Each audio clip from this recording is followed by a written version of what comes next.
থাকতে পারি? একটু পার্লারেও যেতে পারি না, একটু মানে শরীরে কোনো চর্চাই করতে পারি না, সারাক্ষণে শুধু ঘরের কাজ। এখন থেকে হলো তোমার সংসার, তুমি যখন ফ্রি থাকবে তখন একটু রূপচর্চা করবে। শোনো, তোমাকে নিয়ে আমি করব।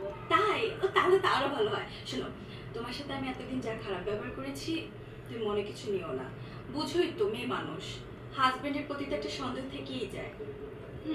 কিন্তু ভাবে আমি মনে কিছু নেই নেই, তোমরা ছাড়া আমার কি আছে বলো? আমি এত দূর থেকে এসেছি। হ্যাঁ, তুমি আমাকে দেখে রাখো, তা আমি অনেক খুশি আছি ভাবে।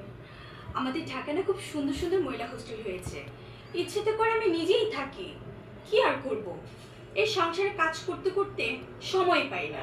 কি বলছেন ভাবে? ভাবে আপনি তো জানেন না, আমার একটা বান্ধবী আছে, আমার সাথে হোস্টেলেই থাকতো। ওর যে বয়ফ্রেন্ড ছিল, ওর সাথে যখন খুশি তখন দেখা করতে যেত। শেষ পর্যন্ত প্রেম করে মেয়েটার পড়াশোনা হলো না। আল্লাহ, এটা আমি কি করছি?